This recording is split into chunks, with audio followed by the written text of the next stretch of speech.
Look at this amazing sourdough. Do you want to know how to make this? Then stay tuned, it's coming up now.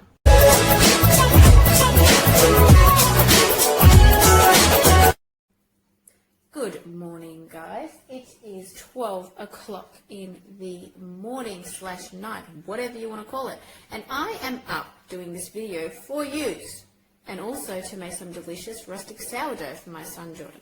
So I wanted to show you, don't be discouraged by why it says peanut butter. I'm just using the glass jar because glass jars are perfect for sourdough starters. So do you see these bubbles? Do you see these bubbles? They are gold. So what is a sourdough starter? I'm glad you asked. Sourdough starter is natural fermentation of yeast that happens when you mix air, water and flour. You get a certain bacteria that grows in between the flour and it ferments. That is your wild yeast, because in the air we're surrounded by wild yeast everywhere we go. So this captures it and I keep it in the glass jar. Then you get a fermentation that starts happening. This is almost a 3-day-old starter. You can imagine if I showed you a starter that's about 3 months old, how amazing it would be. Now, don't find it hard to make. It can seem a little bit scary at first, but I promise you, you will get the hang of it. So I just want to show you all these beautiful fermentation bubbles. So you will get more bubbles when you leave it longer, but I'm going to show you a little bit early. It's not as fermented as I would have liked, so this is going to be a cheat sourdough because we're not going to get that real rustic flavour that we would have gotten if I used a 3-month or even 3-week-old starter. But this is a cheap version, so you can just make it at home because why not? I want some with butter and jam. So stay tuned. I'm going to teach you how to make this at the end of this video or even in another episode. Who knows? We'll see. And let's get making some rustic cheats sourdough. The bubbles. Hi guys, welcome back to mine and Jordan's channel, Kids in the Kitchen. So today I'm going to make you the cheats sourdough. I'm excited. I love sourdough. I love it with jam, I love it with butter, I love it with anything. I just love eating it fresh out of the oven by itself. And I want you to do the same thing. So let's get baking. What you're going to need is 800 grams of baker's flour.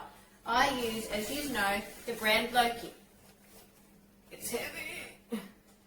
I'm so happy with this coronavirus thing getting out of the way that I can buy flour, because as a baker, it's the scariest thing when I couldn't have flour. It was almost more scary than not having toilet paper. So, and that was scary, right? So this was almost just as scary because yeast and flour was, you couldn't get it. So I was stressing. Alright, so now to that 800 grams of white baker's flour, we are going to add 460 mils of water. Warm, tepid water, please. So we're just going to pour that in. Just pour it in. Pour that in. Let it soak up.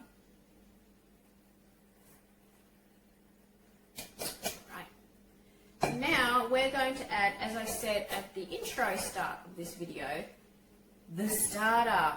It looks like peanut butter, but it's not. It's just in the glass fart, I promise. So you're going to take, I would normally say around 350 grams, but because I only have a small amount fermented here to do this one today, I didn't have 350 grams, I'm going to use around 3 tablespoons.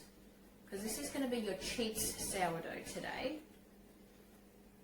And I'm not using all of it. You smell that vinegar, so you know that it's fermenting.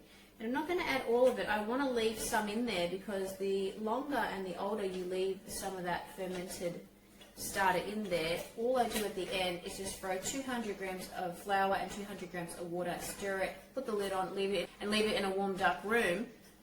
It's going to do the fermenting again. So you'll never run out, so never use all of it, okay?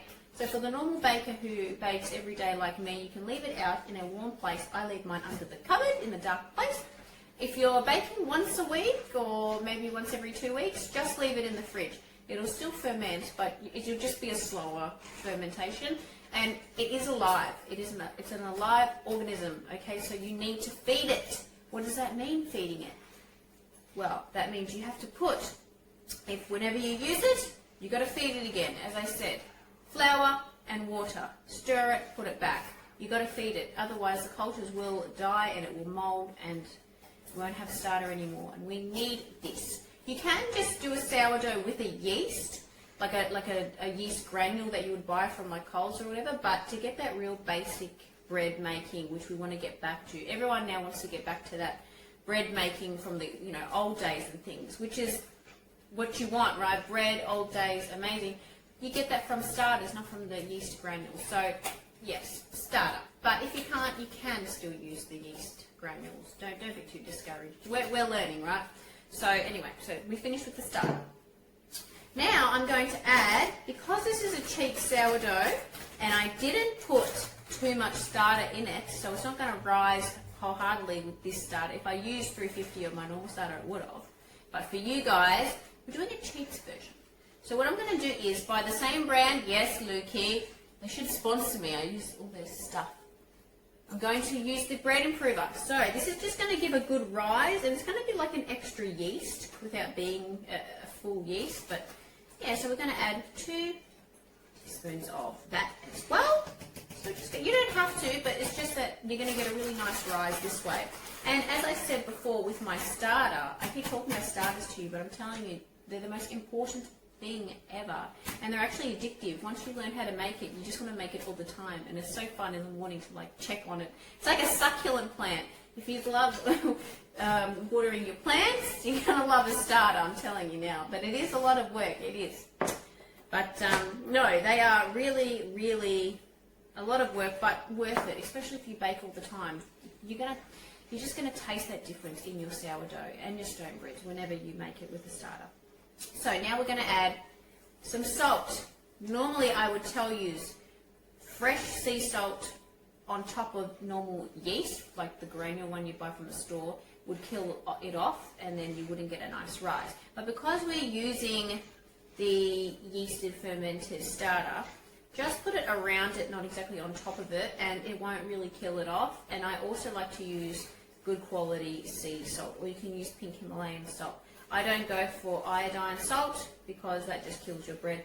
Also, salt is the most important thing after your starter when making sourdough bread, because that is how you get that nice taste. The salt is how it proves in the oven. That's where you get your taste from, is the salt. So now that we've done that, you're going to get a spoon, scraper, mixer, whatever you got. I'm just going to use my Thermomix scraper, and we are just going to mix this all up. So just mix it up with me. It's going to be like a wet consistency until you mix it up. So we'll mix that up. I'll let you mix that up and we'll be back in a second. Alright guys, so this is the result of our mixing. So it's all put together now. Now you're going to turn it out onto your surface and we're going to knead it, but we're not going to add flour because the bread will just happily soak it up, sponge it up, and then your loaf is going to be so dense and you're not going to get those pretty little crumb holes inside. So no flour. The stickier it is, the harder you got to knead. What we're going to do now, as I said, is turn this onto our surface. So we're just going to turn it out onto our surface. Okay, so now we're going to knead. What is kneading, you say? Well, kneading is, as I said, think of someone you don't like and go for it. So we're literally just going to, by hand or mixer, whatever you've got. I like to do sourdough rustic. I do like to go back to the old ways and do it all by hand and with my starter. So I think it's just the best taste. And I love the therapy. What can I say? I love the feel of dough in my hands. And I love to just lose myself in mixing and turning this dough. So we're just going to keep going. This is why I have my sleeves up. So we're just going to keep going. You want the gluten to activate and you want it to sort of come together, and you almost want an elastic feel to your bread dough. So just really go for it. And as you see, I have no flour on my bench. If you find it sticky, as I said, no water, no flour, you're just going to make a mess of your dough, and it's not going to turn out how we want it to. We want it to turn out like a real cheap sourdough. So just keep kneading. So I'm going to finish kneading this, and I hope you will too, and then I'll meet you at stage 2 back in a minute. Alright guys, so we have finished kneading. I hope you've finished kneading too. Do you feel better that you've had your therapy? I know I do. Alright, so now you're going to have a very smooth and silky dough. Now, the real way to test if you've kneaded it properly is, another tip here. I want you to grab your dough, and I want you to very slowly, I want you to just, do you see, you probably can't see in this, but this, to me, in the light, it's clear, okay, and it hasn't broken in the middle. So that makes me say it's been kneaded well and truly well. So if yours, when you grab it, I'll have to see how that's clear, that's what you want. So if yours is going, well, I have to rip it a bit to show you. So if yours is going like that when you pick it up, keep kneading. Don't add the flour, just keep kneading. Just get more mad, just get more angry. Think of your boss. Think of your husband. I don't know, just think of anything that makes you mad and then just keep going, alright? So, ours though is ready. So I'm just going to tuck it in a little ball. Just give it a little pinch. So you're just going to give it a little pinch and a little turn. Okay, and it is still a bit sticky because we didn't add all that flour, but that's what you want. You want it to be a little bit sticky. So that is our cute little baby. So now we're going to grab our scraper, spoon, whatever you've got to help you, and you're just going to push and flick it. So we're just scooping it up, and then we're going to pop it back into our, leave it in the fridge and let it proof for at least 8 hours. You will get ultimate flavour then. It'll be optimum. But we're not doing that today. We're just doing a very quick and simple one for beginning, because this is just sourdough for beginners. Cheap sourdough for beginners. Okay, so you can show your mum, your friends, look what I've done, I made a sourdough. Oh, and everyone can be, oh my god, you're so French, you're so French. So if you want to be French with me, let's continue. So I'm going to cover this, as I said, I will use a cling film or tea towel, whatever one you have, and then we will leave it for an hour, and then we will be back to give it a little knead, and then I'm going to teach you what to do with your Dutch oven to put it into the oven to cook. Alright, I'll be back in a minute. Get excited. It has proved for an hour, so now we're going to take it out of the glass bowl onto our clean work surface, and what you're going to do now is you're just going, sleeves up again, you're just going to give it a little bit of a knead because we're tossing the air out of it now. It's been left alone to proof, so it has risen, so there's air in it, but now all we're going to do is just give it a little bit of a fold. That's what we call a fold. So we're giving it a bit of a fold.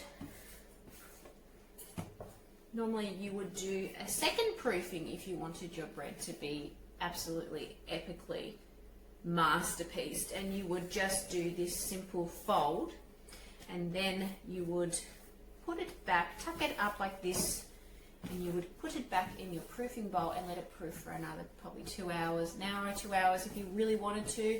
We could do that, and I would recommend doing that, but we're just going to put this in the oven so you can see how it'll turn out if you just had an hour to proof. I'm trying to do this as easy as possible for you guys with this cheap sourdough, in case the kids have to go to kinder.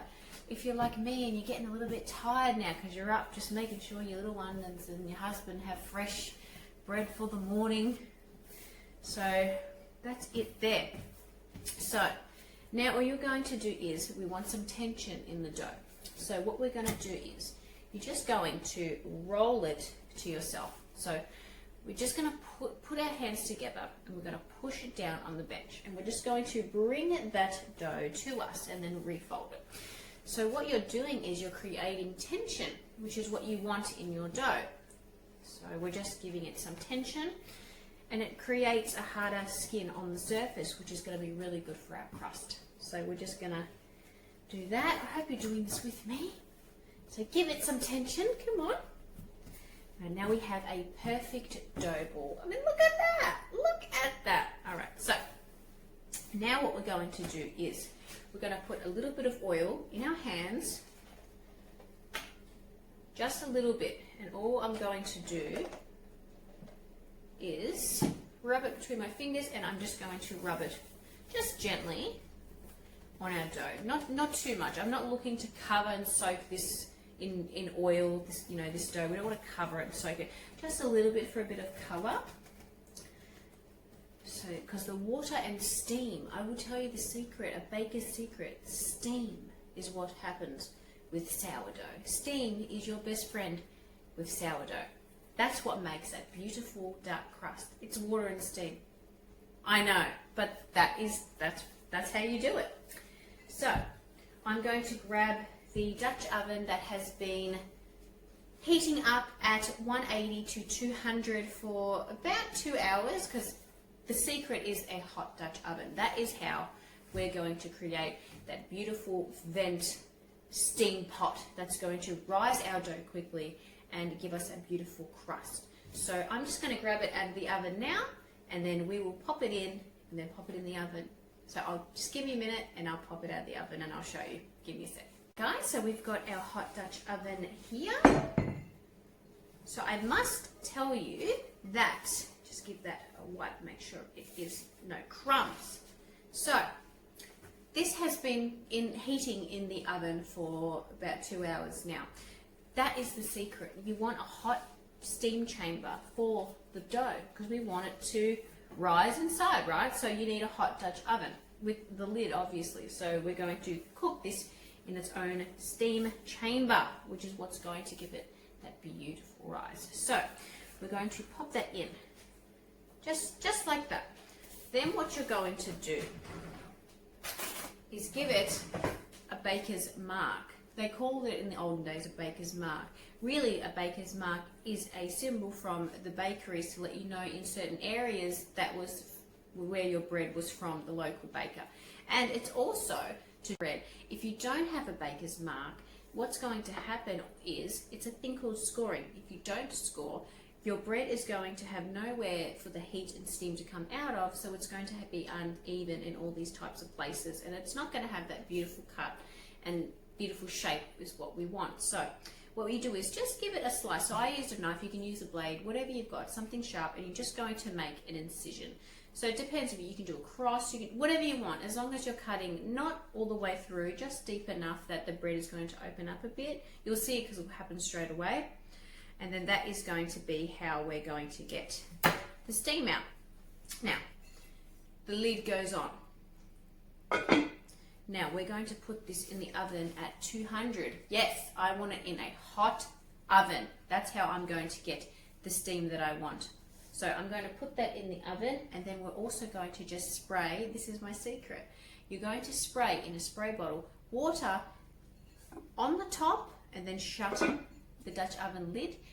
And then we're going to put a little bit of water from your kettle, put it on the bottom of the oven. That's going to create steam. Quickly, just be careful doing this though, but quickly shut the oven door, and then you're going to have all this steam that'll bubble up for a minute. You just want it for a minute, but that's what's going to give your bread that real baking. That's what's going to give your bread that real bakery feeling, and what's going to give you an amazing crust. So I'm going to put mine in the oven and spray my water over it. Do the same, just be careful, and we'll be back when it's ready. I'm so excited. I'll see you in a minute. Oh, hi sourdough. Alright guys, well, this is your Cheats sourdough. Doesn't it look fantastic?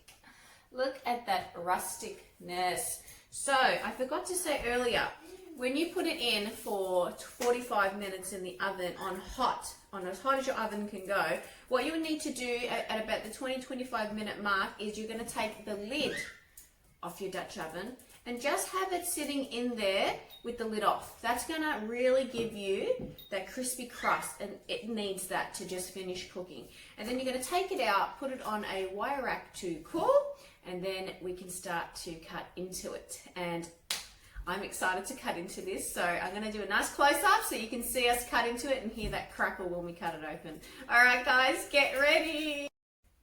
All right, guys, so our sourdough, our cheese sourdough is ready, and this is what you should have. So this is your little loaf of sourdough. Doesn't it look cute? How cute is it? So now we're going to cut it up, and let's see the inside.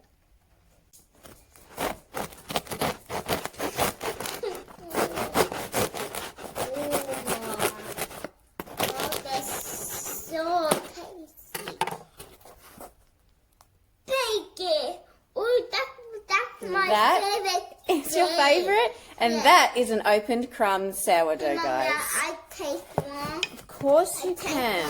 One. Of course you can. My son loves my bread, and I hope your kids love your bread too. I eat that cake not. Did you? Yeah. So this is what you're going to get, and my son is going to eat. It should be nice and spongy, hard, crusty outside, nice and fluffy, soft inside.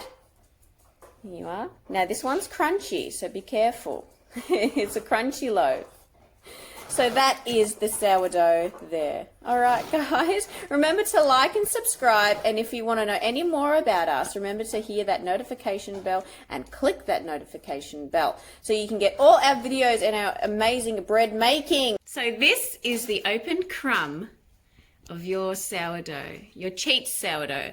Now, if we're going to do a sourdough tutorial another time, it'll be on a sourdough which is about 17 to 20 hours in proofing. We'll teach you all about that in the next sourdough video to come. But this is the open crumb. This is the help from your starter. So that's what you want. That's what a starter does inside. It gives you that opened crumb. But to like and subscribe, click that notification bell, and we'll see you on the flip side. We're going to eat this with some jam and butter. All right, guys. Congratulations on making your first sourdough. Replay this video if you need more help. And we'll see you later. Bye.